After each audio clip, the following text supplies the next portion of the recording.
നമസ്കാരം. കോവിലകം ജ്യോതിഷത്തിൻ്റെ പുതിയൊരു എപ്പിസോഡിലേക്ക് എല്ലാ പ്രിയപ്പെട്ടവർക്കും സ്വാഗതം. സൂര്യഭഗവാൻ തൻ്റെ പൂർണ്ണ ശക്തിയോടെ ഉദിച്ചുയരുന്ന പുണ്യ ദിനമാണ് മേടം 10 അഥവാ 10-ാം ഉദയം. പ്രകൃതിയിൽ പോസിറ്റീവ് എനർജി നിറയുന്ന ഈ ദിവസം നമ്മുടെ വീട്ടിൽ ചില ലളിതമായ കാര്യങ്ങൾ ചെയ്താൽ കുടുംബത്തിൽ 10 ഇരട്ടി ഐശ്വര്യം വന്നു ചേരും എന്നാണ് വിശ്വാസം. എന്തൊക്കെയാണ് ഈ ഐശ്വര്യം നേടുന്നതിന് നാം ചെയ്യേണ്ടത്? ഈ കാര്യങ്ങൾ ചെയ്യുന്നത് കൊണ്ട് നമുക്ക് എത്തരത്തിലുള്ള നേട്ടങ്ങളാണ് ലഭിക്കുന്നത് തുടങ്ങിയ കാര്യങ്ങളാണ് ഈ വീഡിയോയിൽ പറയുന്നത്. വീഡിയോ പൂർണ്ണമായും കാണുവാൻ ശ്രമിക്കുക. വളരെ ചെറിയ കാര്യങ്ങളാണ് ഈ വീഡിയോയിൽ പറയുന്നത്, പക്ഷേ അതിൻ്റെ ഫലം നമ്മളെ അത്ഭുതപ്പെടുത്തും. വളരെ വലിയ ഫലങ്ങളാണ് നമുക്കതിൽ നിന്ന് ലഭിക്കുന്നത്. നമ്മുടെ ഭവനം, അവിടെ ദുഷ്ടശക്തികളുടെ അല്ലെങ്കിൽ നെഗറ്റീവ് എനർജികളുടെ അല്ലെങ്കിൽ ഐശ്വര്യമില്ലായ്മയുടെ ഇരിപ്പിടമായി കഴിഞ്ഞാൽ ആ ഭവനത്തിൽ നിന്നും ഇറങ്ങിപ്പോയി നാം എന്തൊക്കെ ചെയ്താലും നമുക്ക് യാതൊരുവിധ നേട്ടവും ഉണ്ടാക്കിയെടുക്കുവാൻ സാധിക്കുകയില്ല. അത്തരമൊരു ഭവനത്തിലിരുന്ന് നമ്മൾ എന്തെല്ലാം കണക്കുകൾ കൂട്ടിയാലും ആ കണക്കുകളൊന്നും തന്നെ പൊരുത്തപ്പെടുകയില്ല. നമ്മൾ അവിടെ ഇരുന്ന് ഏത് തരത്തിലുള്ള സ്വപ്നങ്ങൾ കണ്ടാലും ഏത് തരത്തിലുള്ള ആശയങ്ങൾക്ക് വേണ്ടി പ്രവർത്തിച്ചാലും അതൊന്നും തന്നെ നമുക്ക് നേടിയെടുക്കാൻ കഴിയില്ല. കാരണം നമ്മൾ ഇരിക്കുന്ന സ്ഥലം, നമ്മുടെ ഭവനം, നമ്മൾ പുറത്തു നിന്ന് കഷ്ടപ്പെട്ടിട്ട് ആശ്രയമായി വിശ്രമിക്കുവാൻ ചെല്ലുന്ന നമ്മുടെ ഭവനത്തിന് ഒരു പോസിറ്റീവ് എനർജി ഉണ്ടാകണം, ഒരു ഐശ്വര്യമുണ്ടാകണം. നമുക്ക് നേട്ടങ്ങൾ തരുന്ന തരത്തിൽ അതിനെ നമ്മൾ ശുദ്ധീകരിച്ച് സൂക്ഷിച്ച് വയ്ക്കണം. ഇതില്ലാത്തിടത്ത് മൂദേവി എന്ന് കേട്ടിട്ടില്ലേ? ശ്രീദേവി ഇല്ലാത്തിടത്ത് മൂദേവി ആയിരിക്കും കളിയാടുന്നത്. നമ്മുടെ എല്ലാ പ്രവർത്തനങ്ങളും താറുമാറാവും. നമ്മുടെ വീട്ടിലേക്കുള്ള ധനവരവ് നിലയ്ക്കും, കടം വന്ന് മുടിയും, രോഗാവസ്ഥയിലാകും, നമ്മുടെ ആരോഗ്യം ക്ഷയിക്കും, നമ്മുടെ ബന്ധങ്ങൾ നശിച്ചു പോകും, അതെല്ലാം നമ്മളെ വിട്ടുപോകും. എല്ലാവരും നമ്മളെ ഉപേക്ഷിക്കുന്ന തരത്തിൽ ആയിപ്പോകും. അതിനൊരു പ്രധാന കാരണം നമ്മൾ വസിക്കുന്ന ഭവനമാണ്. ആ ഭവനത്തിലൊരു പോസിറ്റീവ് എനർജി, ഒരു ഐശ്വര്യമുണ്ട് എന്നുണ്ടെങ്കിൽ തീർച്ചയായും നമുക്ക് ചിന്തിക്കുന്ന കാര്യങ്ങൾ നടക്കും. നമ്മൾ അവിടെ നിന്നും ഒരു പോസിറ്റീവ് എനർജിയും വഹിച്ചുകൊണ്ടായിരിക്കും രാവിലെ നമ്മുടെ ലക്ഷ്യപ്രാപ്തിക്ക് വേണ്ടി ഇറങ്ങിപ്പോകുന്നത്. ആ കാര്യങ്ങൾ നടക്കും. പക്ഷേ അതില്ലാതിരിക്കുന്ന ഒരു വീടിൻ്റെ ഒരു അവസ്ഥ നിങ്ങളൊന്ന് ആലോചിച്ച് നോക്കൂ. മിക്കവാറും പേരുടെയും ഭവനം അടുക്കും ചിട്ടയില്ലാതെ കാട് പിടിച്ച് മാറാലകൾ നിറഞ്ഞ് ജനലുകളോ വാതിലുകളോ തുറന്നിടാതെ വായു കെട്ടിക്കിടന്ന് അങ്ങനെ ഒരു വല്ലാത്തൊരു അന്തരീക്ഷത്തിലായിരിക്കും പലരും ജീവിക്കുന്നത്. അവരുടെ മാനസികാവസ്ഥ തന്നെ അങ്ങനെ ആയിപ്പോൾ, അവരുടെ മൈൻഡ് സെറ്റ് പോലും. കാരണം പ്രതിസന്ധികളാണ് അവർക്ക് നേരിടേണ്ടി വരുന്നത്. ഓരോ ദിവസം കഴിയും തോറും പ്രതിസന്ധികളെ നേരിട്ട് അവർ പിന്നെ അവരുടെ ഭവനത്തിൽ എന്താണ് നടക്കുന്നത്, അവിടെ എന്തെങ്കിലും ഒന്ന് ശുദ്ധീകരിക്കുവാനോ വൃത്തിയാക്കുവാനോ ഒന്നിനും, അതൊന്ന് അടുക്കും ചിട്ടയോടുകൂടി വയ്ക്കുവാനോ ഒന്നിനും അവർ തയ്യാറാവില്ല. മാനസികമായിട്ട് അവർ അവിടെ അങ്ങ് സെറ്റായിപ്പോവും. അത്തരം ഒരു ഭവനത്തിൽ നിന്ന് നമ്മൾ പുറത്തു പോയിട്ട് നമുക്കൊന്നും നേടാൻ കഴിയില്ല. അപ്പോൾ ഈ പുണ്യദിനത്തിൽ, ഈ മേടം 10 അഥവാ 10-ാം ഉദയ ദിനത്തിൽ നിങ്ങൾ മൊത്തം ഒന്ന് മാറാൻ തയ്യാറാവുക. നിങ്ങളുടെ ജീവിത ശൈലിയിൽ വലിയൊരു മാറ്റം കൊണ്ടുവരിക. നമുക്കും നേടണം, നമുക്കും രക്ഷപ്പെടണം, നമുക്ക് രോഗദുരിതങ്ങളിൽ നിന്നും രക്ഷപ്പെടണം, നമുക്ക് സാമ്പത്തിക ഉന്നതി ഉണ്ടാകണം, നമ്മളിറങ്ങുന്ന തൊഴിൽ രംഗത്ത് നിന്ന് നമുക്ക് പണമുണ്ടാക്കണം, നമ്മുടെ കടബാധ്യതകളിൽ നിന്ന് നമുക്ക് കരകയറണം. അതിന് നമ്മൾ തന്നെ നമ്മളെ സെറ്റ് ചെയ്യണം. അത് നമ്മുടെ ഭവനത്തിൽ നിന്ന് തന്നെ തുടങ്ങുകയും വേണം. അപ്പോൾ അതിനൊരു സുവർണ അവസരമാണ് ഈ 10-ാം ഉദയം എന്ന് പറയുന്ന ദിവസം. ഈ ദിവസം തുടങ്ങി വയ്ക്കുന്ന എല്ലാ കാര്യങ്ങൾക്കും 10 മടങ്ങ് പ്രതിഫലം നമുക്ക് ലഭിക്കും എന്നാണ് സങ്കല്പം, വിശ്വാസം. അപ്പോൾ നമുക്കും തുടങ്ങാം. നമ്മുടെ ഭവനത്തിൽ നിന്ന് തന്നെ നമുക്ക് തുടങ്ങാം ഒരു പുതിയ ജീവിതത്തിലേക്ക്. എങ്ങനെയാണ് നമ്മുടെ വീട്, നമ്മുടെ ഭവനം ഈ ചെറിയ ലളിതമായ കാര്യങ്ങളിലൂടെ ഐശ്വര്യവത്താക്കുന്നത് എന്ന് നമുക്ക് നോക്കാം. വീട്ടിൽ പ്രധാനമായും ചെയ്യേണ്ട ചില കാര്യങ്ങളുണ്ട്. അതിനെപ്പറ്റിയാണ് നമ്മൾ പറയുന്നത്. 10-ാമതേ ദിവസം നമ്മൾ സൂര്യോദയത്തിന് മുൻപ് തന്നെ എഴുന്നേറ്റ് കുളിച്ച് ശുദ്ധമാകണം. നമ്മുടെ വീടും പരിസരവും വൃത്തിയാക്കി വയ്ക്കണം. ഈ ഒരു കാര്യം കൃത്യമായി ചെയ്യുക. ഇത് തന്നെയാണ് നമ്മുടെ വീടിൻ്റെ നെഗറ്റീവ് എനർജി അകറ്റുവാനുള്ള ആദ്യത്തെ ഘട്ടം. കഴിയുമെങ്കിൽ കല്ലുപ്പ് ലയിപ്പിച്ച വെള്ളം കൊണ്ട് നമ്മുടെ വീട് കഴുകി ശുദ്ധിയാക്കുക. അതിൻ്റെ നിലം മുഴുവൻ തുടച്ച് വൃത്തിയാക്കുക. അതും നമുക്ക് ഐശ്വര്യങ്ങൾ തരുന്ന മറ്റൊരു കാര്യമാണ് വീടിനകത്തുള്ള നെഗറ്റീവ് എനർജി ഒഴിവാക്കും. ജനാലകൾ മിക്കവാറും നമ്മൾ കാണാറുള്ളതാണ്. ചില വീടുകളിൽ ജനാലകളൊന്നും തുറന്നിടില്ല, എല്ലാം അടച്ച് സെറ്റാക്കി വയ്ക്കും. പുറത്തുനിന്ന് പാമ്പ് കയറും, കള്ളന്മാർ വരും, അല്ലെങ്കിൽ ആരെങ്കിലും എത്തി നോക്കും എന്നൊക്കെ കരുതിയാണ് അങ്ങനെ ചെയ്യുന്നത്. പക്ഷേ നമ്മുടെ വീട്ടിലേക്ക് പാമ്പ് കയറാതിരിക്കണമെങ്കിൽ ജനാലയിൽ അല്ലെങ്കിൽ നമ്മുടെ വീടിന് സമീപത്ത് വേസ്റ്റ് സാധനങ്ങൾ ഭിത്തിയോട് ചേർത്ത് അടുക്കി വയ്ക്കാതിരിക്കുക. ചെടികൾ വളർത്തുമ്പോൾ ജനലിലേക്ക് ചേർത്ത് വളർത്താതിരിക്കുക. അപ്പോൾ ചെടികളിലൂടെ ഇന്ന് ഇഴജന്തുക്കൾ വീട്ടിലിറങ്ങില്ല.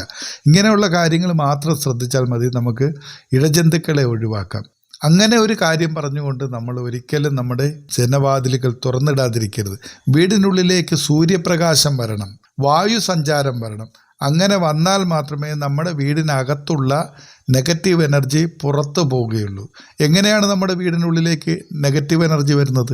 നമ്മൾ സഞ്ചരിക്കുന്നവരാണ്. പല സ്ഥലങ്ങളിലും പല വ്യക്തികളെയും കണ്ട് പല ജോലികളും ചെയ്ത് ക്ഷീണിച്ച് നമ്മൾ പ്രഭാതത്തിൽ പോകുന്ന എല്ലാ എനർജിയും നഷ്ടപ്പെട്ട് -ഡിഗ്രിയിലാണ് നമ്മൾ തിരിച്ച് നമ്മുടെ വീട്ടിലേക്ക് വരുന്നത്. അവശരായാണ് നമ്മൾ നമ്മുടെ വീട്ടിലേക്ക് വരുന്നത്. അപ്പോൾ നമ്മൾ പുറത്തുള്ള സർവത്ര നെഗറ്റീവ് എനർജിയും ചുമന്നുകൊണ്ടാണ് നമ്മുടെ കുടുംബത്തിലേക്ക് വരുന്നത്. അത് നമ്മുടെ വീട്ടിനുള്ളിൽ കെട്ടിക്കിടക്കും, അത് പുറത്ത് പോകില്ല.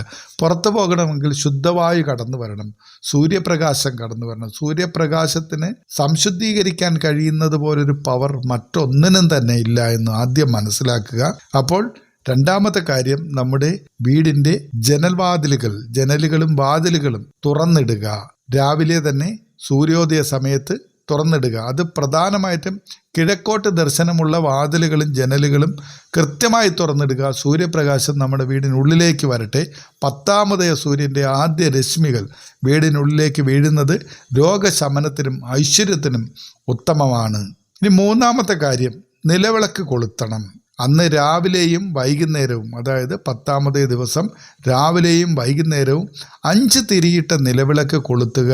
അത് നമ്മുടെ വരാന്തയിൽ, സിറ്റ് ഔട്ടിൽ, എവിടെ നമുക്ക് വെക്കാൻ കഴിയുന്നൊരു സ്ഥലത്ത് വെള്ളം തളിച്ച് ശുദ്ധമാക്കിയ ശേഷം വിളക്ക് വയ്ക്കുന്നത് ലക്ഷ്മി ദേവിയെ വീട്ടിലേക്ക് ആനയിക്കുന്നതിന് തുല്യമായ ഒരു കാര്യമാണ്. അത് ചെയ്യാൻ ഒരു കാരണവശാലും മറക്കാതിരിക്കുക. 10ാമതേ ദിവസം രാവിലെ തന്നെ എഴുന്നേറ്റ് കുളിച്ച് വൃത്തിയായി നമ്മുടെ പരിസരമൊക്കെ ശുദ്ധീകരിച്ച് ജനവാതിലുകളെല്ലാം തുറന്നിട്ടതിന് ശേഷം ഒരു നിലവിളക്ക് കൊളുത്തി നമ്മുടെ വീടിൻ്റെ ഉമ്മറത്ത്, വരാന്തയിൽ അഥവാ സിറ്റ് ഔട്ടിൽ വയ്ക്കുക. അവിടെ വെള്ളം തളിച്ച് ശുദ്ധമാക്കിയ ശേഷം വേണം വയ്ക്കാൻ. ഇതുകൂടിയാകുമ്പോൾ നിങ്ങളുടെ വീട്ടിലേക്ക് ലക്ഷ്മി ദേവിയുടെ കടാക്ഷം ലഭിക്കും. കിഴക്കോട്ട് തിരിഞ്ഞു നിന്ന് സൂര്യനെ നിങ്ങൾ വന്ദിക്കുക. ഈ വിളക്ക് കൊളുത്തി വെച്ചതിന് ശേഷം കിഴക്കോട്ട് തിരിഞ്ഞു നിന്ന് സൂര്യ ഭഗവാനെ വന്ദിക്കുക. ഒരു ചെമ്പ് പാത്രത്തിൽ വെള്ളമെടുത്ത് സൂര്യനെ നോക്കി അർപ്പിക്കുന്നത് ജാതകത്തിലെ സൂര്യദോഷങ്ങൾ മാറുവാൻ നിങ്ങളെ സഹായിക്കും. ഈ സൂര്യ നമസ്കാരം നമുക്കറിയാം. പണ്ട് കാലത്ത് നമ്മുടെ വീട്ടിലെ മുതിർന്ന വ്യക്തികൾ, നമ്മുടെ പൂർവികന്മാർ സൂര്യനെ വന്ദിക്കുമായിരുന്നു. സൂര്യൻ ലോകത്തിൻ്റെ തന്നെ ഏക ഊർജ സ്രോതസ്സാണ്, ഏറ്റവും വലിയ ഊർജ സ്രോതസ്സാണ് സൂര്യൻ. സൂര്യനില്ലെങ്കിൽ ഒന്നുമില്ല, രാവുമില്ല പകലുമില്ല. ജീവജാലങ്ങളുടെ എല്ലാ ഊർജവും ക്ഷയിച്ചു പോകും. സൂര്യൻ്റെ നിലനിൽപ്പിൻ്റെ അടിസ്ഥാനത്തിലാണ് ഈ ലോകം തന്നെ, ഈ പ്രപഞ്ചം തന്നെ സ്ഥിതി ചെയ്യുന്നത് എന്ന് നമ്മൾ മനസ്സിലാക്കണം. അപ്പോൾ സൂര്യ നമസ്കാരം, ജലതർപ്പണം ചെയ്യുന്നതിനൊപ്പം നമ്മൾ സൂര്യ നമസ്കാരം ചെയ്യുക. പഴയ കാലത്തുള്ള നമ്മുടെ പൂർവികർ ഇത് സ്ഥിരമായി ചെയ്തിരുന്ന ഒരു കാര്യമാണ്. പഴയ ആളുകൾക്ക് ഇപ്പോഴും അത് അറിയാം, അല്ലെങ്കിൽ ഇപ്പോഴുള്ള തലമുറയിലുള്ള പലരും ഇത് കണ്ടിട്ടുണ്ടാവും. പഴയ ആൾക്കാർ ചെയ്യുന്നത്, സൂര്യനെ നമസ്കരിക്കുന്നത്. ഇനി ഒരു തൈ നടാം. 10ാമതേത്തിന് വിത്തിട്ടാൽ 10 മേനി കൊയ്യാം എന്നാണ് പ്രമാണം. അതിന് അന്ന് വീട്ടുമുറ്റത്തോ അല്ലെങ്കിൽ ചട്ടിയിലോ, നമുക്കിപ്പം വീടിന് മുറ്റമില്ല, അല്ലെങ്കിൽ നമ്മളൊരു ഫ്ലാറ്റിലാണ് താമസിക്കുന്നത്, നമുക്ക് ചെടി വയ്ക്കാനൊന്നും സൗകര്യമില്ലെങ്കിൽ നമുക്കൊരു ചെടിച്ചട്ടിയിലൊരു വിത്ത് നടാം. ഒരു ചെറിയ തയ്യെങ്കിലും നമുക്ക് നടാം. അതും നമ്മുടെ ജീവിതത്തിൽ പുതിയൊരു വളർച്ചയ്ക്ക് തുടക്കം കുറിക്കും. ഇനി ഒരു വിത്തിട്ടാൽ 10 മേനി കൊയ്യ എന്ന പ്രമാണത്തിൻ്റെ അടിസ്ഥാനം മറ്റൊന്നു കൂടിയാണ്. 10ാമതേ ദിവസം നമ്മൾ ചെയ്യുന്ന ഏത് കാര്യവും, ഏത് നല്ല കാര്യവും, ഏത് ശ്രമവും, ജോലി ചെയ്യുന്നു, അല്ലെങ്കിൽ നമ്മളൊരു സംരംഭം തുടങ്ങുന്നു, അല്ലെങ്കിൽ ഒരു വീട് വയ്ക്കുന്നു, അല്ലെങ്കിൽ നമ്മളൊരു കിണർ കുഴിക്കുന്നു, നമ്മൾ എന്ത് ചെയ്താലും ഏതൊരു നല്ല പ്രവർത്തിക്കും 10 ഇരട്ടി ഫലം നമുക്ക് കിട്ടും എന്നാണ് ആ പ്രമാണം കൊണ്ട് അർത്ഥമാക്കുന്നത്. നമ്മൾ ചെയ്യുന്ന എല്ലാ കാര്യത്തിനും, എല്ലാ സത്കർമ്മങ്ങൾക്കും നമുക്ക് 10 ഇരട്ടി നേട്ടമുണ്ടാകും. അത് നമ്മുടെ ജീവിതത്തിൽ പുതിയൊരു വളർച്ചയ്ക്ക് തന്നെ തുടക്കം കുറിക്കും. അപ്പോൾ ഞാൻ പറഞ്ഞ ഈ കാര്യങ്ങൾ, ഈ ലളിതമായി ആർക്കും ചെയ്യാവുന്ന കാര്യങ്ങൾ, ഒരു പൈസയുടെ പോലും മുടക്കില്ലാതെ ചെയ്യാൻ കഴിയുന്ന കാര്യങ്ങൾ, ഇതുവഴി നമുക്ക് ലഭിക്കുന്ന പ്രധാന നേട്ടങ്ങൾ എന്തൊക്കെയാണ് എന്നുകൂടി പറയാം. വീട്ടിലെ അനാവശ്യ കലഹങ്ങൾ മാറും. നെഗറ്റീവ് എനർജി നമ്മുടെ വീട്ടിൽ നിന്നും പോകുന്നതോടുകൂടി ജനവാതിലുകൾ തുറന്ന് സൂര്യപ്രകാശവും ശുദ്ധവായുവും കയറുമ്പോൾ തന്നെ അതിനകത്തുള്ള ആ ടെൻഷൻഡ് ആയിട്ടുള്ള ആ ഒരു കണ്ടീഷൻ അങ്ങ് മാറിക്കിട്ടും. മാനസികമായ നമ്മുടെ ഒരു തളർച്ച, നമ്മുടെ ഒരു പിരിമുറുക്കം അതിൽ നിന്ന് മാറും. സൂര്യപ്രകാശം വീട്ടിലേക്ക് കടന്നു വരുമ്പോൾ തന്നെ നെഗറ്റീവ് എനർജി ഇല്ലാതാകും. വീട്ടിലെ അനാവശ്യ കലഹങ്ങൾ, സ്വരച്ചേർച്ചയില്ലായ്മ, വാക്ക് തർക്കങ്ങൾ, പിരിമുറുക്കങ്ങൾ ഇവയൊക്കെ മാറി നല്ല സമാധാനപരമായ അന്തരീക്ഷം നമുക്ക് ലഭിക്കും. സാമ്പത്തികപരമായ അഭിവൃദ്ധി ഉണ്ടാകും. 10-ാം ഉദയം പുതിയ തുടക്കങ്ങളുടെ സമയമാണ്. അന്ന് ചെയ്യുന്ന പ്രാർത്ഥനകൾ, ശീലങ്ങൾ, പ്രവർത്തനങ്ങൾ, ധനസമ്പാദന മാർഗങ്ങൾ ഇതെല്ലാം നമുക്ക് വളരെയധികം പുണ്യങ്ങൾ, നേട്ടങ്ങൾ, വിജയങ്ങളൊക്കെ നൽകുന്നതാണ്. അപ്പോൾ നിങ്ങളുടെ വഴിമുടങ്ങിക്കിടന്ന ധനസമ്പാദന മാർഗങ്ങൾക്ക് പുതിയൊരു പാത തുറക്കപ്പെടുകയും സാമ്പത്തിക ഭദ്രത നിങ്ങൾക്കുണ്ടാകുകയും ചെയ്യും. ഇത് ഈ പറയുന്നത് 10-ാം ഉദയത്തിൻ്റെ അന്ന് രാവിലെ ചെയ്യുമ്പോൾ അന്ന് തന്നെ നിങ്ങൾക്ക് ലഭിക്കും എന്നല്ല. അന്ന് മുതൽ, ആ 10-ാം ഉദയത്തിൻ്റെ സൂര്യോദയം മുതൽ നിങ്ങളുടെ ജീവിതത്തിന് വലിയ മാറ്റങ്ങൾ സംഭവിക്കും. നിങ്ങൾ വിജയത്തിലേക്ക് പോകും. ധനസമ്പാദന മാർഗങ്ങൾ അല്ലെങ്കിൽ സാമ്പത്തിക ഉന്നതി, ഇതിനൊക്കെയുള്ള വഴിത്താരകൾ നിങ്ങൾക്ക് മുമ്പിൽ തുറക്കപ്പെടുമെന്നാണ്. നിങ്ങൾ ആ വഴിയിലൂടെ പോകണം, നിങ്ങൾ ആ വഴിയിലൂടെ പ്രവർത്തിക്കണം, നിങ്ങൾ ആ വഴികളിലൂടെ സഞ്ചരിച്ച് പ്രവർത്തിച്ച് നേടണം. അതിനുള്ള മാർഗമാണ് പറയുന്നത്. സൂര്യപ്രകാശത്തിന് ഔഷധ ഗുണമുള്ള ദിവസമാണിത്. പൊതുവെ തന്നെ സൂര്യസ്നാനം ചെയ്യുക എന്ന് പറയുന്നത് തന്നെ ഒരു ചികിത്സാ രീതിയാണ്. ഇളവയിലേറ്റ് നമുക്ക് ചർമ്മരോഗങ്ങൾ, അസ്ഥി സംബന്ധമായ ബുദ്ധിമുട്ടുകൾ തുടങ്ങിയവയൊക്കെ മാറ്റാമെന്ന് ഒരു ചികിത്സാ സമ്പ്രദായങ്ങളിൽ തന്നെ പറയുന്നുണ്ട്. അപ്പോൾ രോഗശാന്തി നമുക്ക് ലഭിക്കും. 10-ാം ഉദയത്തിലെ സൂര്യൻ്റെ പ്രകാശത്തിന്, ആ വെളിച്ചത്തിന് 10 മടങ്ങ് ഔഷധ ഗുണം അനുഭവപ്പെടുന്ന ദിവസമാണ്. അതുകൊണ്ട് തന്നെ ആ സൂര്യപ്രകാശം ഏൽക്കുന്നത് നിങ്ങളുടെ രോഗശാന്തിക്കും കാരണമാകും. ആത്മവിശ്വാസം വർദ്ധിപ്പിക്കും. ജാതകത്തിൽ സൂര്യൻ ബലവാനാകുന്നതോടുകൂടി നിങ്ങൾ എടുക്കുന്ന തീരുമാനങ്ങളിൽ വ്യക്തത വരികയും നിങ്ങളുടെ ആശയക്കുഴപ്പങ്ങൾ മാറുകയും തൊഴിൽ മേഖലയിൽ അഥവാ നിങ്ങളുടെ കർമ്മരംഗം ഏതായാലും ആ കർമ്മരംഗത്ത് നിങ്ങൾക്ക് കൂടുതൽ അംഗീകാരങ്ങൾ ലഭിക്കുകയും ചെയ്യും. കാർഷിക സമൃദ്ധി ഉണ്ടാകും. അന്ന് നടുന്ന ചെടികൾ കീടബാധയില്ലാതെ തഴച്ചു വളരുകയും ഭാവിയിൽ നല്ല വിളവ് നൽകുകയും ചെയ്യും. ഇത് നമ്മുടെ വീട്ടിലെ സമൃദ്ധിയുടെ അടയാളമാണ്. നല്ല കൊഴുത്തു വളരുന്ന ഒരു ചെടി നൽകുന്ന ജീവോർജം നമ്മുടെ ജീവിതത്തിനെയാണ്, നമ്മുടെ ജീവനെയാണ്, നമ്മുടെ വളർച്ചയാണ് അത് പ്രതിനിധീകരിക്കുന്നത്. അത് എത്രത്തോളം നന്നായി വളരുന്നു അതുപോലെ ആയിരിക്കും നമ്മുടെ ജീവിതം ഉയർച്ചയിലേക്ക് പോകുന്നത്, സമ്പന്നതയിലേക്ക് പോകുന്നത്. അത് കരിഞ്ഞ് വാടിത്തളർന്ന് കിടന്നു കഴിഞ്ഞാൽ നമ്മൾക്ക് നാശമാണ്. ചില വീടുകളിൽ ചെല്ലുമ്പോൾ കാണാം, വേനൽക്കാലമായാലും മഴക്കാലമായാലും കുറേ ചെടികൾ വാങ്ങിക്കൊണ്ടുവന്ന് വയ്ക്കും. അതിനൊന്നും ഒരു തുള്ളി വെള്ളം പോലെ അവർ ഒഴിച്ചു കൊടുക്കില്ല. അത് ഒരിറ്റ് ദാഹജലത്തിന് വേണ്ടി ആ ചെടിച്ചട്ടിയിലിരുന്ന് കരിഞ്ഞ് ഉണങ്ങി ഇല്ലാതാവും. ആ വ്യക്തികളുടെ ജീവിതം അതുതന്നെയായിരിക്കും. അവരുടെ ജീവിതത്തിലെ എല്ലാ ഊർജങ്ങളും പടിപടിയായി ഇതുപോലെ നഷ്ടപ്പെട്ടു പോകും. ആ ചെടികൾക്ക് വെള്ളം ഇരിക്കുന്ന സ്ഥലത്തേക്ക് സഞ്ചരിച്ച് ചെന്ന് വെള്ളം സ്വയം കുടിക്കാൻ കഴിയില്ല. അത് അവിടെ തന്നെ ഇരുന്ന് മരണപ്പെടും. അതുപോലെ തന്നെയായിരിക്കും അത്തരം ഭവനത്തിൽ ജീവിക്കുന്ന വ്യക്തികൾക്കും സംഭവിക്കുക. അവർക്ക് ആ ഭവനത്തിൽ നിന്ന് ഒരിക്കലും ഒരു രക്ഷയുണ്ടാവില്ല. അവർക്ക് മറ്റൊരിടത്തേക്ക് പോയി അവരുടെ ജീവൻ രക്ഷപ്പെടുത്താൻ അല്ലെങ്കിൽ അവരുടെ ജീവിതം മെച്ചപ്പെടുത്താൻ കഴിയാത്ത വിധത്തിൽ ആ ചെടികൾക്ക് സംഭവിച്ചതുപോലെ വരണ്ടുണങ്ങി അതിനകത്ത് ആ ഭവനത്തിൽ ആ 4 മതിൽക്കെട്ടിനുള്ളിൽ അല്ലെങ്കിൽ ആ 4 അതിരുകൾക്കുള്ളിൽ അവരുടെ ജീവിതം ഒടുങ്ങിപ്പോകും. അതുകൊണ്ട് അങ്ങനെയൊന്നും നമുക്ക് സംഭവിക്കരുത്. നമുക്ക് നന്നായി ജീവിക്കണം. നമ്മുടെ പ്രതിസന്ധികളിൽ നിന്ന് രക്ഷപ്പെടണം, ബാധ്യതകളിൽ നിന്ന് മോചിതനാകണം, ആരോഗ്യ പ്രശ്നങ്ങൾ ഒഴിവാക്കി പോകണം, നല്ല സന്തോഷത്തോടുകൂടി, ഐശ്വര്യത്തോടുകൂടി, സമാധാനത്തോടുകൂടി, സാമ്പത്തിക ഭദ്രതയോടുകൂടി. നമ്മൾ ടാറ്റയും അംബാനിയും അദാനിയൊന്നും ആകണ്ട.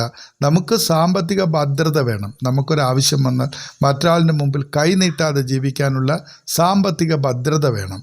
അത് ഓരോ വ്യക്തിയുടെയും ജീവിത സാഹചര്യങ്ങൾ അനുസരിച്ച് വ്യത്യസ്തമായിരിക്കാം. പക്ഷേ ഏതൊരു സാഹചര്യമാണെങ്കിലും ആ വ്യക്തിക്ക് സ്വന്തം കാര്യം നോക്കാൻ കഴിയുന്ന വിധത്തിലുള്ള സമ്പത്തുള്ളതിനെയാണ് സാമ്പത്തിക ഭദ്രത എന്ന് പറയുന്നത്. അത്തരത്തിലൊരു സാമ്പത്തിക ഭദ്രത നമുക്കുണ്ടാകണം. അതെല്ലാം ഈ 10ാമത് ദിവസം മുതൽ നമുക്ക് ലഭിക്കുന്നതിനുള്ള വഴിത്താരകൾ നിങ്ങൾ ഈ ചെറിയ കാര്യങ്ങൾ ചെയ്തു നോക്കിയാൽ മാത്രം ഉണ്ടാകും, ഉറപ്പാണ്. നിങ്ങൾ ശ്രമിച്ചു നോക്കുക. ലളിതമായ ഈ കർമ്മങ്ങൾ ഭക്തിയോടുകൂടി ചെയ്യണം, വിശ്വാസത്തോടുകൂടി ചെയ്യണം. എങ്കിൽ 10ാം എല്ലാ അനുഗ്രഹങ്ങളും, സൂര്യഭഗവാന്റെ എല്ലാ അനുഗ്രഹങ്ങളും നിങ്ങൾക്ക് ലഭിക്കും. ഈ അറിവ് നിങ്ങളുടെ സുഹൃത്തുക്കൾക്കും ബന്ധുക്കൾക്കും ഷെയർ ചെയ്യുക. എല്ലാവർക്കും ഐശ്വര്യപൂർണമായ 10ാം നേരുന്നു. ചാനൽ സബ്സ്ക്രൈബ് ചെയ്തിട്ടില്ലാത്തവർ സബ്സ്ക്രൈബ് ചെയ്യാൻ ശ്രമിക്കുക. പുതിയ ഒരു വീഡിയോയിൽ വീണ്ടും കാണാം. എല്ലാവർക്കും ഐശ്വര്യത്തിൻ്റെയും സമാധാനത്തിൻ്റെയും സന്തോഷത്തിൻ്റെയും സാമ്പത്തിക ഉന്നതിയുടെയും ഒരു 10ാം ആശംസിച്ചുകൊണ്ട് സൂര്യദേവൻ്റെ അനുഗ്രഹം നിങ്ങൾക്കുണ്ടാകട്ടെ എന്ന് പ്രാർത്ഥിച്ചുകൊണ്ട് നിർത്തുന്നു. നന്ദി, നമസ്കാരം.